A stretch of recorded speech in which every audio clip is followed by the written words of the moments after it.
Hola, hoy vamos a continuar con la tercera clase del curso de Introducción a la Televisión SAR. Mi nombre es Tomás Seitz, pertenezco al grupo SAUCOM y estoy acompañado por Francisco Neminia, pertenece a la unidad de Educación e Información Masiva, ambos de CONAE. El objetivo de esta clase es ver un poco algunos efectos intrínsecos del radar, tanto radiométricos como geométricos, y posibles maneras de tratarlos.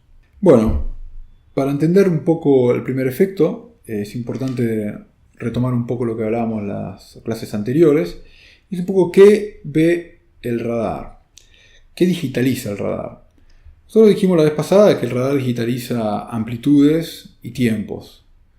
Digitaliza la señal que vuelve y la parte en intervalos de tiempo y con eso arma una línea de la imagen.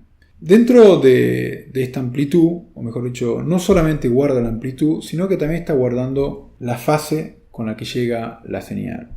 ¿Qué es la fase? Se estarán preguntando varios. Bueno, la fase indica, si tenemos una onda sinusoidal, la fase indica en qué momento estamos recibiendo esta señal, esta onda. Si lo estamos recibiendo en un valle o en una cresta.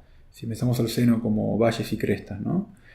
Y como el radar emite un pulso, viaja hasta el blanco, interactúa con el blanco y vuelve, esta fase depende de la distancia entre el blanco y el radar. O sea, si yo tengo un blanco, en este caso este árbol, a una distancia, la señal está llegando del árbol al radar con una fase. Si yo desplazo levemente este árbol, como el camino cambia, le doy más tiempo o lugar para que la onda vaya oscilando, va a llegar no necesariamente con la misma fase que llegó antes.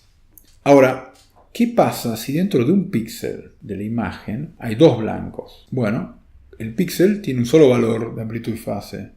Entonces lo que está pasando es que se está sumando la contribución de ambos blancos. Como ambos blancos emiten o lo devuelven una señal que tiene su propia amplitud y su propia fase, cuando sumo puedo tener efectos destructivos o constructivos de las dos señales. Esto es, si las dos señales llegan en fase, o sea con la misma fase, y la sume, se van a sumar las dos ondas y voy a tener una onda con el doble de amplitud, en el caso de que los blancos tengan la misma potencia. Si los blancos están desfasados, en este caso estos dos árboles están desfasados, la suma puede llegar a estar desfasada a 180 grados, por ejemplo, en el cual cuando sume las dos señales se van a estar aniquilando, porque cuando una sube la otra baja y cuando la otra baja la otra sube. Entonces tengo un efecto de aniquilación de las dos señales. Como los blancos dentro de un píxel no tienen por qué brillar todos iguales y las distancias no tienen que ser exactamente 180 grados, el efecto que voy a tener es similar a un ruido que va construyéndose de una manera o destruyéndose, alterando el brillo que tendría la suma de los dos blancos de manera sin fase, ¿no? Bueno, y este efecto se ve en la imagen como si fuese un ruido. Si ustedes recuerdan las imágenes que estuvieron abriendo las prácticas anteriores, recuerdan que lo primero que notaron es como un ruido arriba de la imagen, como si alguien hubiese desenchufado el cable de la tele. Esto técnicamente no es un ruido, porque depende, como vimos recién, de la posición de estos dos blancos dentro del píxel. Entonces, si uno tiene el radar en la misma posición y los árboles en la misma posición también, sin tocar, entre dos adquisiciones distintas, el efecto de suma o destrucción de las señales va a ser el mismo. O sea, no es técnicamente un ruido. Un ruido es inherentemente aleatorio. Esto es algo determinístico. Así que una forma de lidiar con esto es promediarlos. Si uno tiene una medición en general de una constante de algo, ¿no? Uno quiere medir algo y tiene una medición que es ruidosa y uno quiere tener el valor más cercano a la realidad, lo que hace es promediar. Se toman píxeles cercanos y se los promedia para lograr un nuevo valor. Un ejemplo ilustrativo sería tomar un cuadrado de 3 por 3 píxeles, o sea 9 píxeles en total, promediarlos y generar una imagen donde ese promedio ocupa un nuevo píxel. Claramente mejoramos la radiometría a cambio de la resolución. Hay una salvedad con esto, que capaz que alguno se dio cuenta.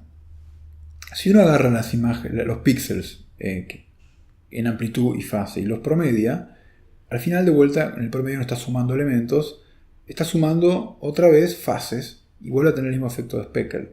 Entonces, para evitar esto, lo que se hace es toma el valor cuadrado del píxel, o sea, es el valor cuadrado de la potencia de la amplitud sin la fase, y se promedia eso. Se descarta la fase y se promedia solamente la amplitud al cuadrado. Y como vimos antes, este tipo de tratamiento hace perder un poco la resolución a cambio de resolución espacial a cambio de resolución radiométrica. Pero es un típico modo de tratar el speckle. Aquí vemos una imagen en su forma original y a la izquierda y una imagen multiliqueada a la derecha. La imagen a la izquierda vemos corresponde a la ciudad de Buenos Aires, en la zona de Ciudad Universitaria, River, Tierra Santa. La vemos con este ruido que hablamos antes. Y a la derecha vemos luego de hacer este tratamiento de speckle, en el cual claramente se ve que el ruido se fue, pero a costa de perder resolución. En el caso de las piletas obras sanitarias, si miramos en detalle, se ven un montón de detallecitos en la imagen con speckle, mientras que la miramos en la imagen multiluqueada, esos detalles ya son no tan perceptibles. El segundo y último efecto que vamos a ver en la clase de hoy son las distorsiones geométricas intrínsecas a la geometría del SAR y a la manera de adquirir que tiene. El SAR, habíamos dicho que recibe un eco y lo digitaliza temporalmente. El eco tiene una duración en el tiempo y el radar va digitalizándolo con muestras equispaciadas en el tiempo, ¿no? Uno podría pensar que geométricamente estas muestras son como anillos alrededor del radar, porque tiempo es distancia, ¿no?, para el radar. Entonces podemos ver que están equispaciadas y lo están en la dirección de slant range, que es la dirección entre el blanco y el radar. Ahora, en la dirección del terreno, la dirección que es paralela al terreno o tangencial al terreno, vemos que estas esferas no se cortan de manera equidistante. O sea, lo que es equidistante en la dirección de slant range no lo es en ground range. Y podemos ver en este dibujo los píxeles que están en el near range son más grandes que los píxeles que están en el far range. Por lo tanto, un blanco lo voy a describir con píxeles más grandes en el near range que en el far range, por lo tanto voy a tener menos resolución en el near range que en el far range, porque el píxel es más grande en el near range. Otro efecto, o varios otros tipos de efectos que hay, es cuando agregamos topografía al terreno. Si miramos la primera imagen, la imagen A, la de la izquierda, vemos una montaña, un esquema de una montaña con los puntos A, B y C, que si los proyectamos al piso vemos que A, B y C son casi equidistantes. Ahora, como B está más elevado que A, B en dirección al radar no está equidistante con A, B y C como se ve en el terreno, porque B, al estar elevado, está cerca del radar. Entonces, si miramos en slant range, vemos que A1, B1 y C1 no son equidistantes.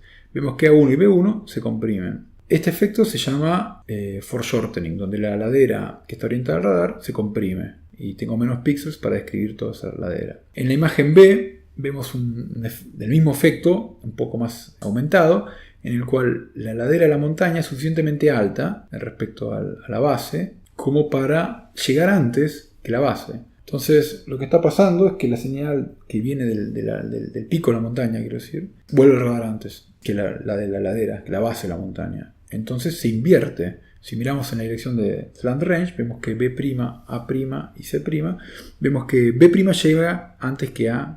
Hay una inversión. Entonces se llama layover, como que se acuesta la montaña. Y en el tercer caso, vemos algo que ya habíamos predicho un poco en la segunda clase, que las laderas están del otro lado del radar, dependiendo de su pendiente, pueden ser que no sean iluminadas por el radar en absoluto, o sea que haya sombra. Esto se llama shadowing, donde no hay ninguna información de la ladera que está del otro lado del radar. Acá vemos una imagen de una zona montañosa. Esto es el sur de Chile. Se ven los volcanes Calbuco y Osorno, creo que es el otro. Y vemos que las laderas se ven iluminadas del lado izquierdo y se ven comprimidas del lado izquierdo. Se ve que la parte iluminada es finita y la parte que no está iluminada es mucho más larga. Bueno, acá está el efecto de foreshortening. Y creo que en este caso no hay ningún ejemplo de shadowing, pero podría haberlo habido dependiendo del ángulo de incidencia del sensor y el ángulo pendiente de la montaña. Bueno, entonces, ¿cómo lidiamos con estas correcciones geométricas? O con estas, mejor dicho, con estas distorsiones geométricas. Lo que se puede hacer es agarrar la imagen de slant range, que es la que está en la geometría del radar, y proyectarla a la superficie que nos interesa. Si queremos sacarnos de encima el primer efecto, el efecto de slant a ground, en cual los píxeles no toman el mismo lugar en la pantalla, en la imagen, lo que se hace es proyectarla a ground o sobre un elipsoide. Esto estira los píxeles que están en el far range y comprime lo del near para lograr con interpolación tener píxeles del mismo tamaño a lo largo de la imagen. Obviamente no puede solucionar el problema de la resolución, pero mejora la proyección de esta imagen. Y para quitarnos los problemas geométricos debidos a la topografía, se hace lo mismo, pero además se agrega un modelo digital de elevación o DEM y se corrigen estos efectos. Esto es efectivo contra el foreshortening y contra el layover, pero esto también tiene efectivo contra el shadowing, porque donde no hubo señal, esto no lo puede inventar. Entonces, con estos tipos de procesamientos para corregir estos efectos, podemos definir 4 productos distintos. Casualmente son los 4 productos que tiene SAOCOM y los 4 productos que también creo que tiene Sentinel. No recuerdo si también Cosmos SkyMed. Creo que no, también son los mismos 4 productos de Cosmos SkyMed.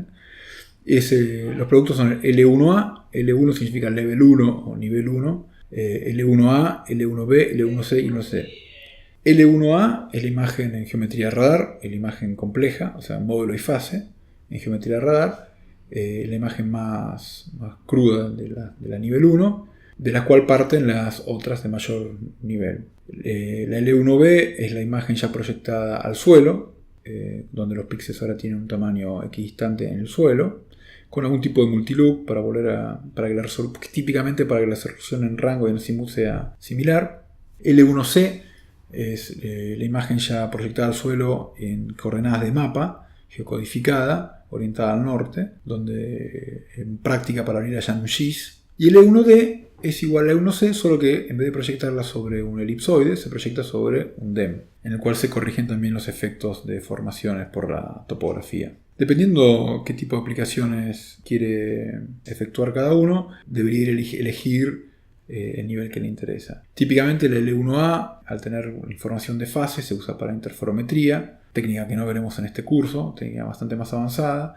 Se puede usar para clasificación, se puede usar para algunas cosas de polarimetría, que ya veremos en las clases que vienen. La L1B se usa... La L1B en realidad, teniendo la L1C, típicamente se elige la L1C, que es similar a la L1B, pero ya más amigable para abrir un programa de GIS o hacer cálculos geométricos más interesantes.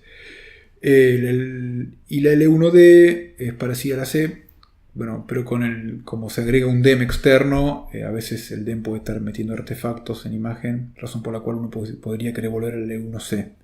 Así que aquí termina esta tercera clase. Les agradecemos por su atención. Los invitamos una vez más a participar del foro. Y la clase que viene seguiremos con la clase de polarimetría. Así que lo esperamos dentro de una semana. Muchas gracias.